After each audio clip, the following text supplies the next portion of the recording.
Хит болып жатқан салаттарды жасап көрдім. Өте керемет шығады екен. Сақтап алып, сіздер де жасап көріңіздер. Суға піскен қызылшаның қабығын аршып, жұқалап, пластинкалап, осылай турап шығамыз.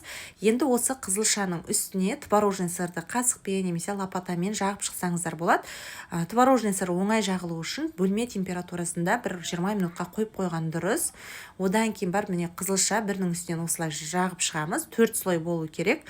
Сосын барып тоңазытқышта бір 10-15 минутқа формасын ұстағанша қойып қоямыз. Сонда біздің қызылшамыз өзінің формасын ұстап жақсы кесілетін болады. Енді осы қызылшаны 4-ке бөліп аламыз. Және салат жапырағы немесе руккола қолдансаңыздар болады. Бұл жерде мен микс салат жапырағын қолдандым.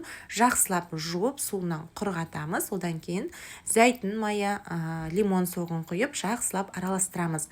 Салат жапырақтарыңыз хрустящий болып шығу үшін салқын суда бір жарты сағатқа салып қойған дұрыс. Енді тарелкаға саламыз.